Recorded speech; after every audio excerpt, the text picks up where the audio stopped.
Olá, meu nome é Erasmo Ruiz e esse é o Thanatoscast, podcast oferecido pelo Memorial Vale da Saudade, onde falaremos sobre vários aspectos relacionados à morte e o morrer. A maioria das pessoas reage frente a esse fato da vida com muito medo, se recusando a conversar sobre o assunto. Quando temos consciência mais plena da nossa finitude, buscamos uma vida mais intensa e feliz, tomando decisões que priorizam projetos de existência. Assim, pensar na morte é produzir vida. Vem com a gente!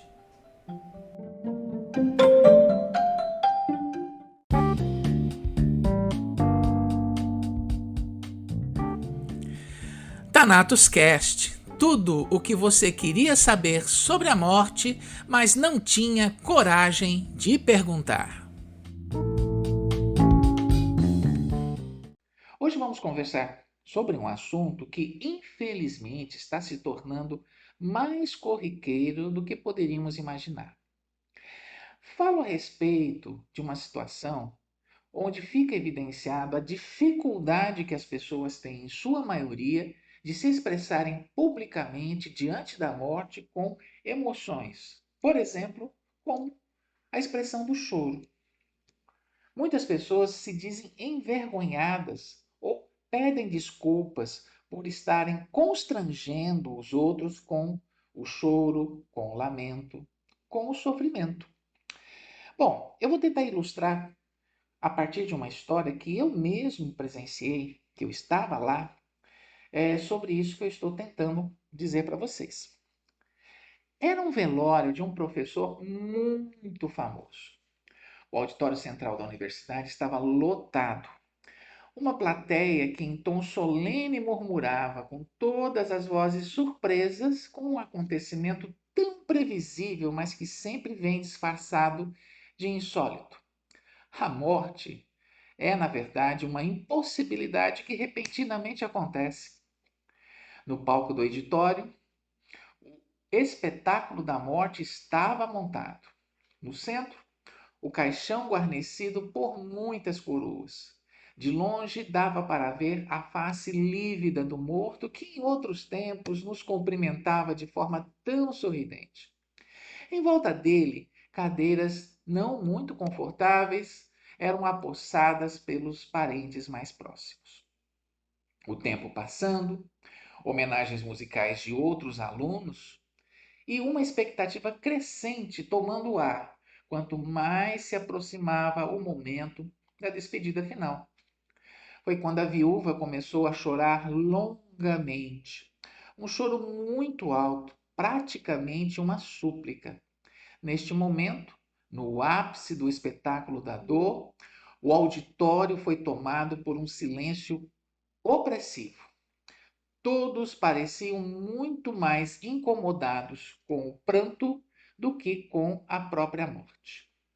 A viúva então fica de pé, olha o público e solenemente diz: Por favor, me desculpem, mas esse momento agora é só meu. E o choro retornou, agora mais forte e mais alto ainda. Amparada por um séquito, ela sentia-se ainda mais à vontade para lançar gritos de dor, como se estivesse sendo cortada lentamente pela faca com o fio mais agudo do mundo. Em meio à plateia, ensaiavam-se estratégias de contenção. Murmurava-se por um médico que pudesse ofertar um precioso sedativo. Aquela voz terrível e desconfortável precisava ser calada. A dramatização do sofrimento mais intenso precisava ser abruptamente interrompido. Como que antevendo o que estava por vir, ela engoliu o choro. Entre soluços baixinhos, colocou óculos escuros para esconder os olhos inchados. Recompôs sua dignidade de mulher quase idosa e vestiu a fantasia com direito à armadura e escudo. E lá se foi ela seguindo o cortejo. No cemitério, muito contida, fez apenas o gesto simbólico de jogar uma flor amarela sobre a cova aberta. Disseram que era a flor preferida do marido. Esse relato parece mostrar um pouco aquilo que eu iniciei falando para vocês. Estive presente neste velório e no funeral. Quando cheguei em casa, fiquei a refletir sobre as enormes dificuldades que temos hoje em dia de expressar dor em público, do quanto uma certa repulsa coletiva diante da morte nos transforma em seres envergonhados, como se chorar na frente do outro fosse um sinal de fraqueza ou então, mais claramente, uma expressão de falta de modos, de falta de educação. O colapso crescente das velhas formas de sociabilidade parece nos tornar seres cada vez mais solitários. E essa solidão aparece de forma marcante, principalmente em momentos em que a morte está presente. Os que possuem mais posses materiais parecem sofrer mais nesses momentos. As viúvas não têm mais direito à sua catarse para exorcizar uma boa parte da dor, para se sentirem mais apoiadas em seu sofrimento. No passado, temia-se o que parecia sair da ordem. Para isso, os antigos espaços que abrigavam todos juntos loucos, assassinos, crianças abandonadas, prostitutas e todo um leque de pessoas fora do esquadro.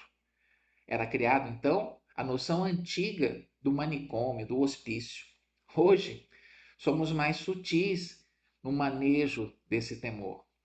Reagir intensamente aos inconvenientes provocados pela morte preconiza a necessidade de sedativos, calmantes, chazinhos, tranquilizantes, água com açúcar, enfim. Clama-se ao médico, aos curiosos e aos deuses e santos por alguma intervenção que recoloque na estrada da sanidade tão estranho sintoma como este de demonstrar a dor e o sofrimento ao mundo em relação à perda que estamos vivendo. Caso passe certo tempo, hoje cada vez mais curto, ficamos muito preocupados quando quem fica para trás prende-se às lembranças do morto. É preciso, então, disparar um arsenal técnico de fármacos e intervenções psicoterapêuticas que, em parte, se assemelham às estratégias para o esquecimento, como se a lembrança de quem partiu fosse um corpo estranho a ser extirpado da nossa mente. Estamos perdendo a capacidade de conviver com naturalidade em relação às dores e ao sofrimento em contextos onde antes eles eram absolutamente naturais e esperados. Fiquei sabendo outro dia que a viúva dessa história também partiu.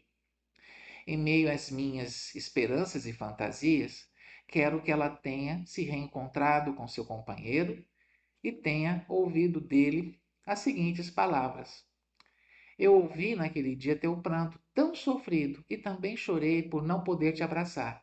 Mas agora estamos juntos novamente e aqui temos plena liberdade para rir e para chorar. Até o nosso próximo encontro.